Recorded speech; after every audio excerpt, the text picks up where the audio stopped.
Now another question, last one for this adjustment of capital. You can see on the screen SGK partners हैं, sharing profit and loss 5:3:2. Balance sheet देख रहे हैं, creditors है, employees provident fund है, profit and loss है, मतलब profits हैं जो हमें बांटने होंगे, कैपिटल्स दिए हैं SGK के. ऑन अदर साइड एसेट में देखते हैं cash at bank, debtors, stock, investment, fix asset, not furniture. Fix asset में सब कुछ आ जाता है, दैट इज़ फर्नीचर ऑल्सो और एनी अदर एसेट, मतलब मशीनरी हो गई, सब कुछ आ गया. तो फिक्स एसेट भी दिया है. नीचे देख लेते हैं इसके एडजस्टमेंट्स. एस रिटायर हो रही है, फिक्स एसेट रिड्यूस कर दिए हैं 2,90,000, मतलब 3,60,000 के थे, 2,90,000 के हो गए हैं, मतलब 70,000 का लॉस हुआ, तो रीवैल्यूएशन में डाल देंगे उसे. प्रोविजन फॉर 5% बनाना है, doubtful debt, again liability create कर रहे हैं, लेके जाएंगे रिवैल्यूएशन में. स्टॉक को भी वैल्यूएट किया है 2,18,000 में, जो कि एस लेकर जा रही है, तो ऑब्वियसली उसका प्रॉफिट या लॉस जो भी होगा वो रिवैल्यूएशन में डालेंगे एंड देन एस के अकाउंट में डाल देंगे कैपिटल में. गुडविल वैल्यू की गई है फर्म की 8 लाख रुपीज़. उस गुडविल को अगेन ट्रीट करना है कैसे, जो भी रिटायरिंग पार्टनर है उसको देंगे और जो रिमेनिंग पार्टनर है वो गेनिंग रेशो में उसको देंगे. देन आता है नया वाला पार्ट जो हमें करना है इस पर्टिकुलर क्वेश्चन के अंदर. सी एस को इस तरीके से पेमेंट किया जा रहा है, S was paid cash bought by G&K in such a way that their capital become in profit sharing ratio and a balance of rupees 58,000 was left in bank. मतलब इस तरीके से ये पैसा लेकर आ रहे हैं दोनों G&K पैसा लेकर आए इस तरीके से कि उनका जो बचा हुआ कैपिटल है वो प्रॉफिट शेयरिंग रेशियो में भी बन जाए और साथ में बैंक के अंदर 58,000 रुपीज़ बच भी जाएं. New profit sharing ratio G&K का 2:3 दिया हुआ है. चलो अब बनाते हैं revaluation, partners capital and balance sheet of this firm. चलो स्टार्ट करते हैं वापस वही revaluation, balance sheet and partners capital. मैंने पहले से ही बैलेंसेस लिख दिए हैं तीनों के, जो कैपिटल के बैलेंस थे 3 लाख, 2 लाख 50, 3 लाख 50. पहले रिवैल्यूएशन देख लेते हैं. रिवैल्यूएशन में पहली चीज़ थी फिक्स एसेट्स. फिक्स एसेट 3,60,000 के थे, वो 2,90,000 के हो गए, मतलब 70 का लॉस. तो लॉस आता है डेबिट में, हम सबको पता है, तो हम डेबिट में लिखेंगे फिक्स एसेट्स का लॉस कितना, 70,000. देन नेक्स्ट पार्ट इसमें था provision for doubtful debts. Provision for doubtful debt के लिए डेटर्स देखने पड़ेंगे, तो डेटर्स थे 1,60,000 के और उसका हमें प्रोविजन बनाना है 5%. बैलेंस शीट में कोई प्रोविजन था ही नहीं, तो डायरेक्टली यहाँ बन रहा है लाइबिलिटी इंक्रीज हो रही है, यहीं पे लिखेंगे हम डेबिट में provision for doubtful debts. Now 1,60,000 का 5% विल बी 8,000. ठीक है, 1,60,000 का 5% विल बी 8,000. नेक्स्ट एक चीज़ और थी स्टॉक. स्टॉक का वैल्यूएशन किया गया 2,18,000. स्टॉक था कितने का, 2,40,000 का. 2,40,000 का 2,18,000 हो गया, मतलब 22,000 का लॉस. वो भी हम यहाँ लिखेंगे, अगेन लॉस ही है.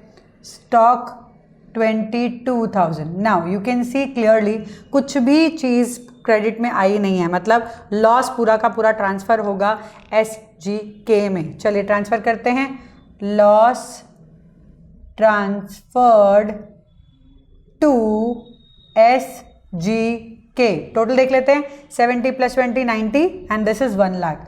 सो 1 लाख को हम डिवाइड करेंगे किस रेशो में, 5:3:2.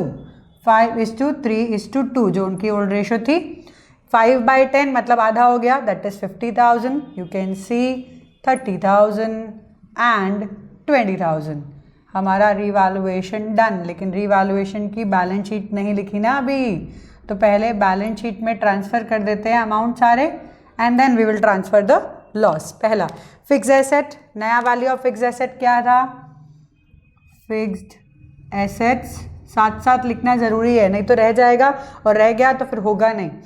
2,90,000 and then at the end balance sheet match नहीं होगी and it will be a problem.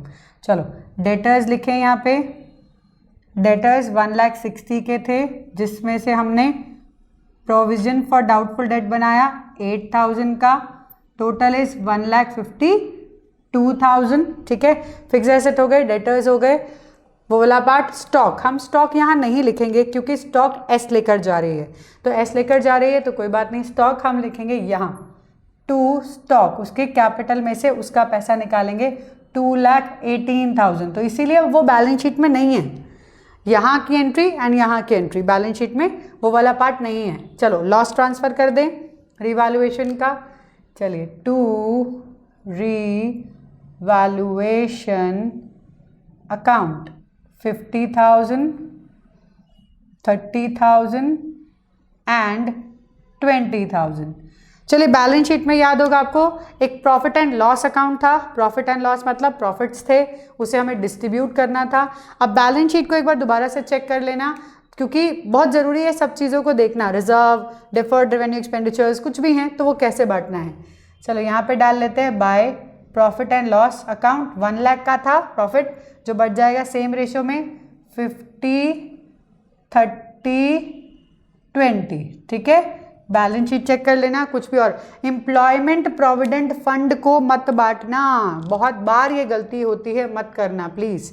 ठीक है, क्रेडिटर्स जितने थे उतने का उतना, क्योंकि नो चेंज, कोई क्रेडिटर में चेंज नहीं आए, 60 का 60। एम्प्लॉई प्रोविडेंट फंड ये मत बांटना, ये लायबिलिटी है एम्प्लॉयज़ की, तो ये फंड की तरह नहीं ट्रीट करते इसे हम, this is liability. Profit and loss हम बांट चुके हैं। अदर देन दैट चलो देख लेते हैं। फिक्स एसेट भी हो गया हमारा। गुडविल, हमारा गुडविल कितना था? गुडविल हमारा था 8 lakh. Goodwill valued is 8 lakh. Who is going now? Who is going? S is going, तो एस का शेयर कितना होगा? 5/10 यानी कि 1/2, 4 लाख। अब ये 4 लाख बाकी वाले पार्टनर्स गेनिंग रेशो में देंगे।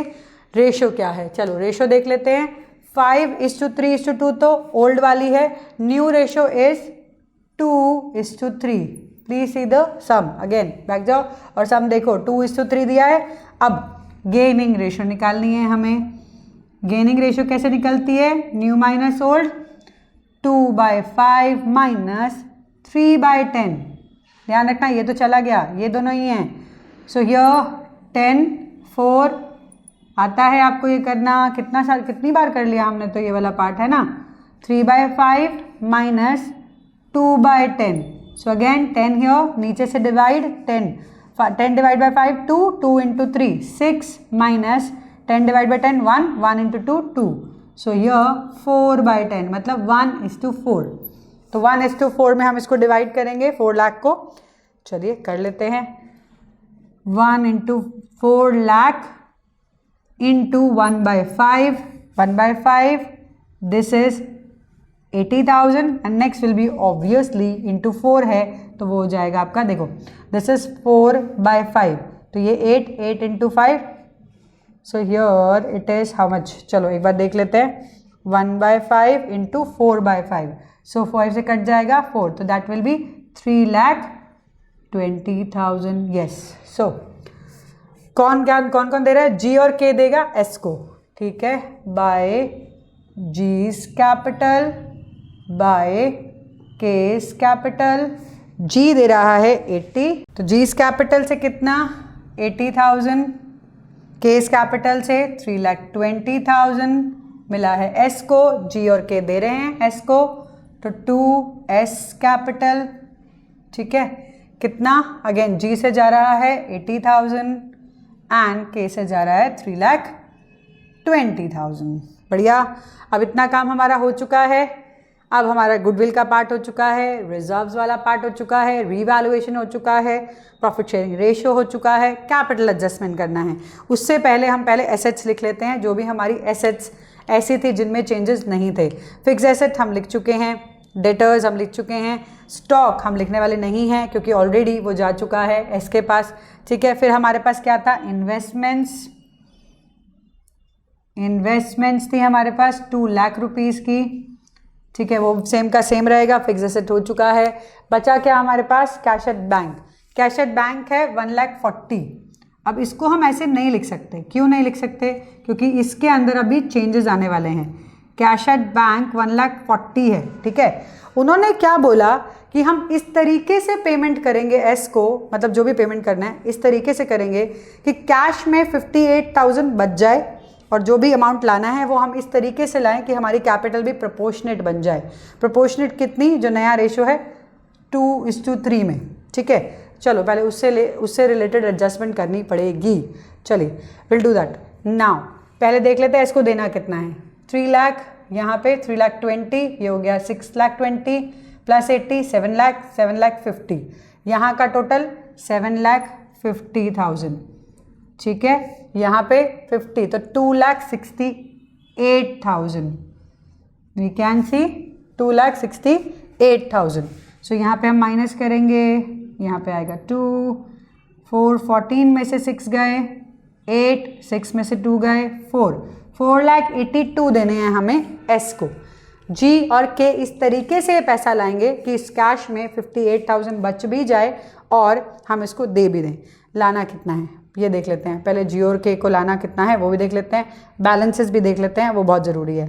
1,48,000 में से हम कितना यूज़ कर सकते हैं। देखो 1,48,000 में से ऑब्वियसली हमें 58,000 रखना है, 58,000 रखना है, तो ऑब्वियसली हम कितना यूज़ कर सकते हैं। 40 गया, 18 गया, 18 माइनस करो फ्रॉम 1 लाख तो दैट विल बी 82,000। तो हम 82,000 हम यूज़ कर सकते हैं, ठीक है। हमें चाहिए कितना 4,82,000, मतलब 82 तो हमारे कैश में से आ गया। हमें बेसिकली कितना मंगवाना पड़ेगा, हमें मंगवाना पड़ेगा पार्टनर से 4 लाख, ठीक है, पार्टनर से 4 लाख मंगवाना पड़ेगा। चलो पार्टनर्स में देख लेते हैं कितना है, 2,80,000 यहाँ से, उसमें से देखो 1,10,000 जा चुका है। चलिए जी का देख लेते हैं, 2,80,000 इस साइड का टोटल है, इधर का टोटल करें तो इट इज़ 1,10,000, माइनस कर लो 1,70,000 जी का बैलेंस पड़ा है, ठीक है। के का देख लेते हैं, 3,50,000 प्लस 20 दैट इज 70, उसमें से 3,40,000 जा चुका है ऑलरेडी, 3,40,000 जा चुका है, 3,40,000 गया, माइनस करेंगे 3,70,000 माइनस 3,40,000 दैट इज 30,000, सिर्फ 30 बाकी है इनके पास। चलो ठीक है, तो टोटल इनके पास दोनों के पास बचा कितना, 1,70,000 प्लस 30 ये बचा हुआ है। इसमें से लाना कितना है इनको, 4 लाख, तो 4 लाख और ऐड कर देते हैं तो कितना बन गया ये 6 लाख। इस 6 लाख को डिवाइड करना है न्यू प्रॉफिट शेयरिंग रेशियो 2:3 में, इंटू 2/5, ठीक है, दैट इज 12। अब यहाँ पे हम लिखेंगे 2 balance carried down, so here we will write 2,40,000 हुआ, 6 लाख में से 2,40,000 यहाँ आ गया तो कितना बचा 4 लाख 3,60,000, तो यहाँ पे 3,60,000 आ गया हमारा रेशियो में 2:3 में। अब देखना है देना लेना कितना है कैश में, ये बहुत ज़रूरी था। कैश एट बैंक में 58 छोड़ दो, बाकी का आप यूज़ कर लो, ठीक है, 82। अब चाहिए था 4,82,000 ऑलरेडी पड़ा है, तो मंगाना कितना है 4 लाख। अब 4 लाख को उनकी एडजस्टेड कैपिटल जो माइनस करने के बाद बची है उसमें ऐड करके वो बनेगी उनकी नई कैपिटल, और उसमें अगेन 2:3 में बांट कर बैलेंस कैरेट डाउन कर दो। उस बेसिस पे अब हम देंगे, चलो देना है एस को कितना, टू बैंक, एस को पूरा देना है 4,82,000, कुछ भी बाकी नहीं रखना उसका। 82 बैंक से दे रहे हैं, 4 लाख ये लेकर आ रहे हैं। चलो अब कैसे लेकर आ रहे हैं, बाय अगेन बैंक, कैसे लेकर आ रहे हैं सी। अब हम क्या करेंगे, देखेंगे जी और के को कितना लाना है। सो यहाँ का टोटल तो हमारा एस का बराबर हो चुका है, एस को छोड़ देते हैं, ठीक है। यहाँ पे जी को देखते हैं, जी का टोटल यहाँ साइड का देखो 2,40,000 प्लस 80 3,20,000 प्लस 30 3,50,000, यहाँ का टोटल है 3,50,000। यहाँ पे देखो 3,50,000 में से 2,80,000 यहाँ पे, बाकी का कितना बाकी 70,000, तो यहाँ 70 हमने मंगवाए हैं बैंक से, तो ये ध्यान रखना पड़ेगा हमें किस तरीके से हमने निकाला है। तो total here is 3,50,000। Okay this is done. Next वाले में देख लेते हैं के का 3,70,000 इस साइड का टोटल है, इस साइड का के का देखें अगर हम तो बहुत ज़्यादा है, मंगवाना बहुत सारा पड़ेगा, कोई बात नहीं। 3,20,000 3,60,000 6,80,000 6,80,000 प्लस 20 7 लाख, 7 लाख में से 3,50,000 गया, 3,50,000 में से 20 गया 3,30,000, मतलब पैसे देखा जाए तो मंगवाना कितना था 4 लाख, 4 में से 70 ये लेकर आया, बाकी कौन लेके आएगा, यही लेके आएगा ना के, तो ऑब्वियसली यहाँ पे हमारा काम हो गया। So this is 7 lakh in total, ये हमारे कैश में आए हैं 4 लाख। अब कैश में हम कितना रखेंगे, cash at bank, bank obviously जितना हमने रखा था वही आएगा, दैट इज हाउ मच 58,000, और तो कुछ रखा ही नहीं था। आप करके देखो 1,40,000 जो आपका टोटल था वो, उसमें ये दोनों प्लस कर दो और ये माइनस कर दो तो you will get the same, ठीक है, 58 आपको मिल जाएगा। यहाँ पे कैपिटल रख लेते हैं पार्टनर्स की, let's see the capitals that is SGK। S की कैपिटल कितनी है ही नहीं, एस तो जा चुका है, so will not take here.